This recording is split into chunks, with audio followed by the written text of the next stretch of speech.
کہتے ہیں کہ ہر دیوار کے کان ہوتے ہیں، مگر کچھ دیواریں ایسی ہوتی ہیں جو صرف ہنستی نہیں بلکہ بولتی ہیں اور اپنی گود میں صدیوں پرانے ہولناک راز چھپائے رکھتی ہیں۔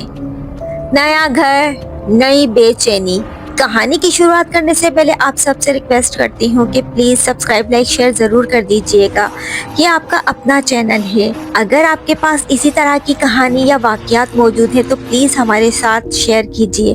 آپ کی کہانی اسی انداز میں پیش کی جائے گی۔ کہانی کی شروعات کرتے ہیں۔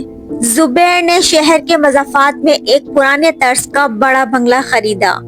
وہ اپنی بیوی زویا، 8 سالہ حمزہ اور 5 سالہ نور کے ساتھ وہاں منتقل ہوا۔ زویا کو شروع سے ہی اس گھر کی فضا کچھ بوجھل سی لگتی تھی۔ کبھی اچانک پورے کمرے میں برفانی ٹھنڈک چھا جاتی، کبھی کچن میں کام کرتے ہوئے اسے محسوس ہوتا کہ کوئی اس کی گردن پر سانس لے رہا ہو۔ ایک شام جب سورج ڈھل رہا تھا، زبیر صحن میں کرسی ڈالے اطمینان سے چائے پی رہا تھا۔ حمزہ اور نور پاس ہی کھیل رہے تھے۔ فضا میں ایک عجیب سی خاموشی چھائی ہوئی تھی۔ اچانک زبیر اپنی کرسی سے اٹھا اور کمرے کی طرف بڑھ گیا۔ اسے کوئی کام یاد آ گیا تھا شاید، لیکن بچے صحن میں ہی کھیل رہے تھے کہ اچانک سے حمزہ بھاگتا ہوا اپنی ماں کے پاس کچن میں آیا۔ اس کا چہرہ زرد تھا اور وہ بری طرح کانپ رہا تھا۔ ماما، ماما، وہاں درخت کے پاس ایک آنٹی کھڑی ہیں، وہ کہہ رہی ہیں کہ میرے ساتھ چلو، وہ بہت ڈرونی لگ رہی ہیں۔ زویا فوراً باہر آئی، ساتھ میں زبیر بھی آیا۔ زبیر نے اسے سمجھایا کہ شام کا وقت ہے، سائے لمبے ہو رہے ہیں، اس لیے بچے کو وہم ہوگا، مگر زویا کا دل نہیں مانا۔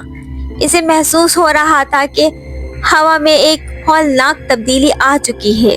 کچھ ٹائم تک تو سب کچھ ٹھیک چل رہا تھا، کچھ خاص نہیں تھا، بس معمول کے مطابق زندگی گزار رہے تھے کہ اچانک سے ایک رات ایسی آئی۔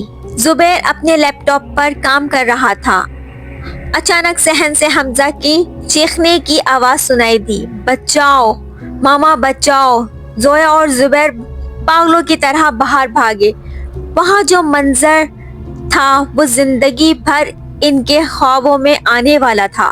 حمزہ صحن کے بیچوں بیچ کھڑا ہوا خوفناک طریقے سے سانس لے رہا تھا اور بہت زیادہ ڈرا ہوا تھا۔ جیسے ہی زبیر اور زویا پہنچے تو اس نے صحن کے کونے کی طرف اشارہ کیا۔ جیسے ہی زبیر اور زویا نے صحن کے کونے کی طرف دیکھا، ایک بھیانک عورت کھڑی تھی۔ اس کا چہرہ بالکل سیاہ تھا جیسے کوئلہ، ناک اور منہ کا نشان تک نظر نہیں آ رہا تھا، بس انگاروں کی طرح سرخ آنکھیں دہک رہی تھیں، 2 چمکتی ہوئی آنکھیں۔ جب زبیر کی نظر نیچے پڑی تو اس کے خون کے آنسو نکل آئے۔ اس عورت کے پاؤں الٹے تھے۔ زبیر نے فوراً بلند آواز میں آیت الکرسی پڑھنا شروع کر دی۔ جیسے ہی اللہ کا کلام اس کی زبان پہ آیا، اس عورت کی بھیانک چیخ نکلی اور وہ ایک دم دھوئیں میں تبدیل ہو کر غائب ہو گئی۔ زبیر فوراً مسجد کے امام صاحب کو لے کر آیا۔ جب مولانا صاحب گھر میں داخل ہوئے تو حمزہ کی حالت غیر ہو چکی تھی۔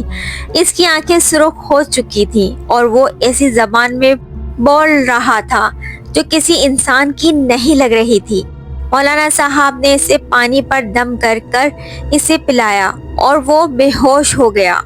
مولانا صاحب نے نہایت سنجیدگی سے کہا، زبیر صاحب، یہ سایہ بہت پرانا ہے اور ضدی ہے، اس بچے کی جان کو شدید خطرہ ہے، آپ لوگ ایک لمحہ بھی ضائع کیے بغیر کسی بڑے عالم دین سے اس معاملے کو حل کروائیں۔ زویا اور زبیر بہت زیادہ پریشان ہو گئے کہ ان کے بچے کا حال ایک دم سے کیسے بگڑ گیا۔ اگلی صبح جب ایک بڑے عالم دین تشریف لائے تو حمزہ کی حالت اور بگڑ گئی۔ وہ عجیب و غریب حرکتیں کرنے لگا۔ یہ سب دیکھ کر زویا اور زبیر بھی بہت پریشان ہو گئے۔ عالم صاحب نے اس پر اللہ کا کلام پڑھ کے دم کیا اور اسے پانی پلایا۔ انہوں نے زبیر کو 2 ٹوک الفاظ میں کہا، اگر تم اپنی اور اپنے بچوں کی زندگی چاہتے ہو تو سورج ڈھلنے سے پہلے یہ گھر چھوڑ دو، ورنہ آج رات تم میں سے کوئی زندہ نہیں بچے گا۔